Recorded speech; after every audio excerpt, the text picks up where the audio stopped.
YouTube, what's good, you guys? Gniady back here with another video, and today we're gonna be hopping into some Ravens franchise and going through and simulating a whole season of next season and what the Ravens are gonna do. Try to get a look at maybe if Madden's gonna accurately predict it or not, but that's what I want to try to do today. I'm a huge Lamar fan. I couldn't find my Lamar jersey. I have a Ravens jersey of Lamar. I promise. I probably worn it in previous videos. They just got Odell Beckham. He's a beast. You know, his career has been going a little bit downhill as he's been getting injured and stuff like that. Since he's left the Giants, it's been a little bit unsteady. But we saw a resurgence from him once he went to the Rams, won the Super Bowl, played in the Super Bowl, got hurt obviously in that Super Bowl, which was pretty tragic. But it looks like he's doing a lot better now. It looks like he's going to be ready to play and healthy for this season. So that's exciting for me. I don't know about you guys. You guys might hate the Ravens. You might hate Odell. You might hate Lamar.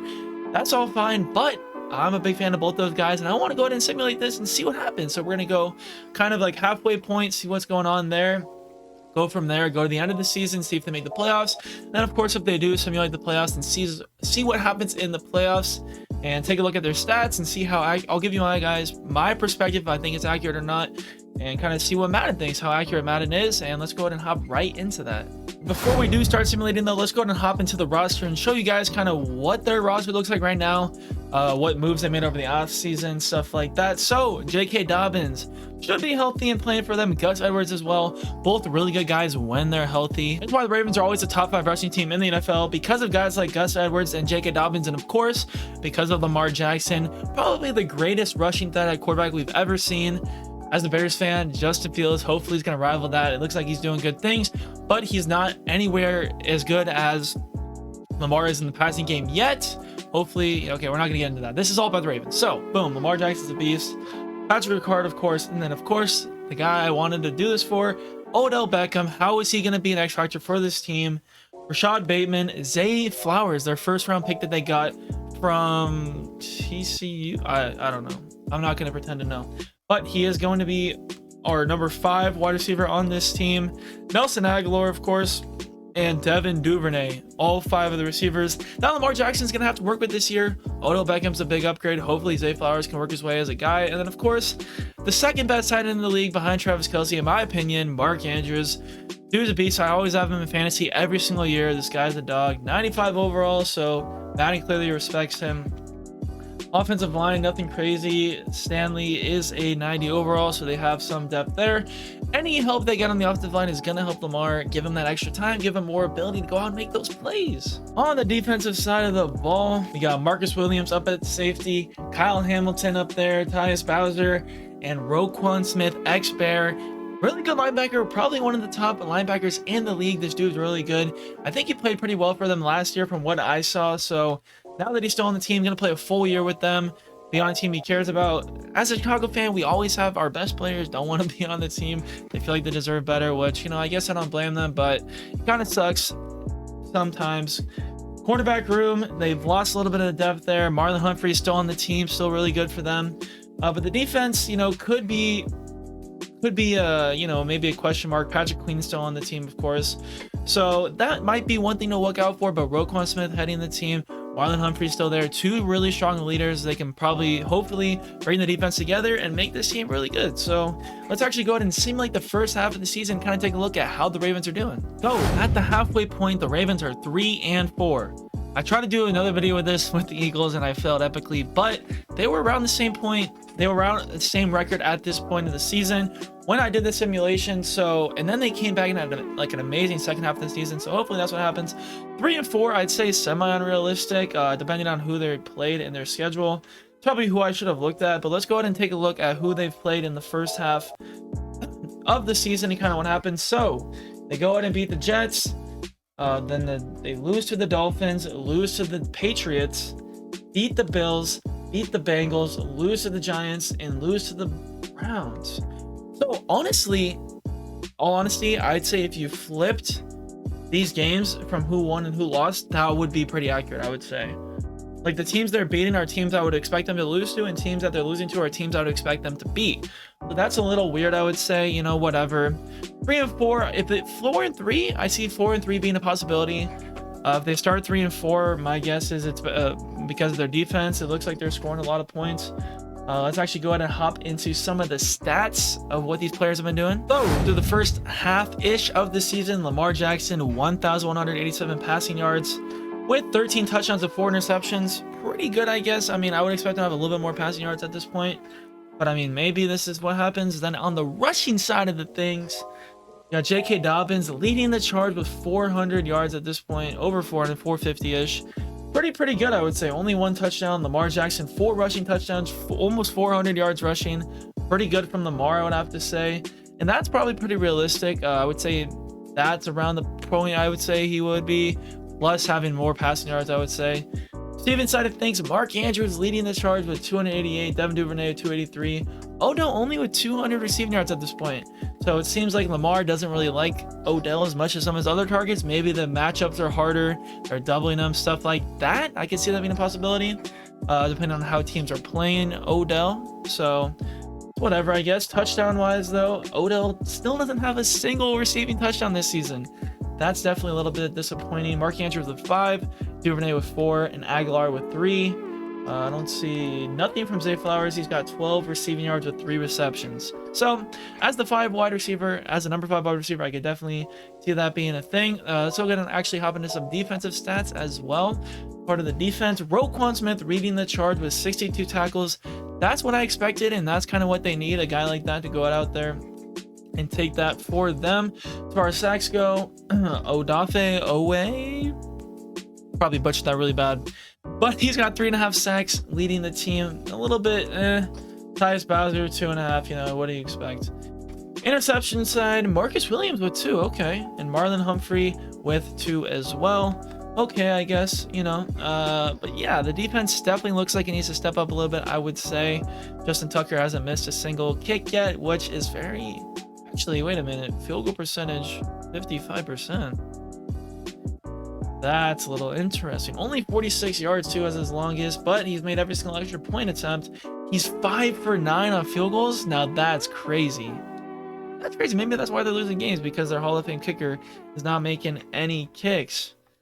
But, yes, that's a little interesting. So let's go ahead and simulate through the rest of the season and kind of hope that they make it to the playoffs and see what happens here in the second half of the season. So they finished 8-9. The Ravens finished 8-9 and missed the playoffs. That's a little bit tough. I would say that the Ravens are gonna have at least 10 wins this year. Go 10-7, something like that, I would say. But 8-9, that's a little bit disappointing, but not too far off from what I would say that they're gonna be. They lost to the Buccaneers, the Saints, and the Panthers. Beat the Jaguars, lost to the Broncos, beat the Steelers, lost to the Browns twice, beat the Falcons and the Steelers and the Bengals. So, yet again, they're losing the teams where I would expect them to beat them, and then they're winning against teams that I would expect them to possibly lose, right? They can go and win these games. They can win tough games. I believe they can, but they're also losing teams that they should be beating. So, that's a little bit weird to me overall, but let's go ahead and take a look at the end of season stats from the guys on the team. I don't know if you guys saw that, but Lamar finished 32nd in the league in passing. Now that I would say is very unrealistic. So 3,500 passing yards as well. Like, especially with 3,500 passing yards, you're going to be 32nd in passing. 31 touchdowns, 12 interceptions. Overall, to be honest, that's a pretty good season, I feel like, passing wise.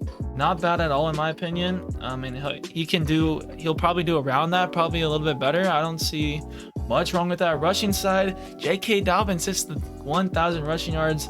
Lamar 800. He'll probably also be around the 1,000-yard rushing as well, probably a little over if I had to guess. Josh Edwards didn't get as much carries, 200 yards, 9 rushing touchdowns though from Lamar, and 6 rushing from J.K. Dobbins. As far as receiving side goes, Mark Andrews hits 1,000 receiving yards, leading the team. Nelson Aguilar 849.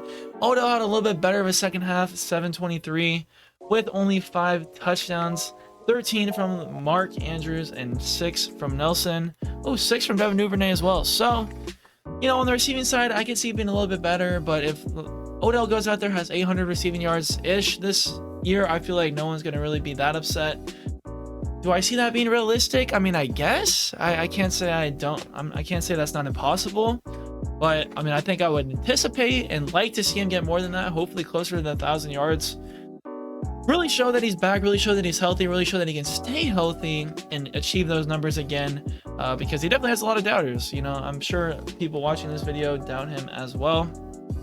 But overall, we can go ahead and look at the overall stats of the league and kind of see how everyone did this year. Joe Burrow, the man, 5,300 passing yards. That's pretty insane. Like, look at how many people are hitting 5,000. 1, 2, 3, 4, 5, 6, 7. 7 people hit 5,000 passing yards. You know how many did it last year? Oh, wait. One person hit it last year. You know who it was? Patrick Mahomes, and he won MVP. Now there's 7. Okay, Joe Burrow, possible. 100% possible. I would say possible. Baker Mayfield on the Bucks with how he's been playing. I will delete my channel. You go back to this video. I'll delete my channel if Baker Mayfield throws for 5,000 passing yards this summer. I mean, this year. Kobe Brissett, another guy. He will not get 5,000 passing yards, okay? It's just not going to happen. Maybe if Terry McLaurin's the best ever and they just throw a screen him every play and he goes for 99-yard touchdown every single possession, then maybe. But that's not going to happen. Russell Wilson with 5,000 passing yards, I just don't see it. He's declined a lot. I don't think he's ever had anywhere close to that. Dak Prescott, I could see that possibly. I don't think it's going to happen, but it's possible. Josh Allen, possible, okay? Patrick Mahomes, obviously possible. Aaron Rodgers just missed it, though. That would have been 8 guys. Taylor Heineke missed it, too, on the Falcons. I mean, they have a really good passing offense, don't get me wrong. But that's a little insane. As far as the rushing leaders go, Miles Sanders, 1,500 rushing yards. Jonathan Taylor, 1,500 rushing yards. Derrick Henry, 1,500 rushing yards. Nick Chubb, 1,500 rushing yards. Alvin Kamara, 1,400 rushing yards. Pretty good, I guess, touchdown-wise. Derrick Henry's going to lead that because you're going to give it to him at the goal line. He's going to get that ball in there for you. So definitely see that happening. 1,500, pretty good. I'm not sure what the record is. 2,000 maybe for rushing yards. 22. I don't know. Receiving-wise, receiving leaders. Cooper Kupp has a resurgence here. Matthew Stafford, Cooper Kupp back at it. Cooper Kupp wants revenge. 1,800 receiving yards, leads by 300 yards. No one even close. I can see this happening. I don't say I see this happening. Definitely possible, though. We've seen him do it before. We've seen him get even more than this. Almost break 2,000 receiving yards. Stephon Diggs at number 2 with 1,500. Definitely possible. Not sure how he's going to do this season because it seems like he's pretty upset about being on the Bills right now and with all that stuff going on. So it might be kind of a weird year, a way that Stephon acts around the team. We might see something weird there. Jamar Chase, 1,500. Definitely see it. As far as touchdown goes, also, look at this, guys. 19 touchdowns from Cooper Kupp. That's pretty freaking good. Devontae Adams, 7 receiving touchdowns, 1,493 yards, 1,500 basically. Terry McLaurin, the guy we talked about, had to be up here when we see Taylor Heineke having freaking almost 5,000 passing yards. So Michael Thomas also comes back, has a good year. I mean, possible. I don't know who the hell's throwing to him. Derek Carr, the best. Actually, now that I think about it, Devontae still have a crazy season with Jimmy G. I guess, maybe.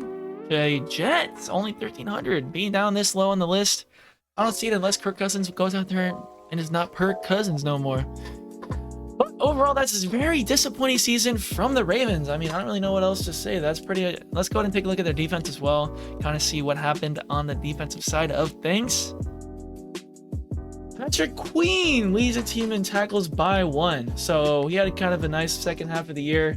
Roquan still with 114 tackles. Pretty good. Patrick Queen also had 4 sacks. Pause. Roquan Smith led the team with 3 interceptions. That's pretty low interception numbers.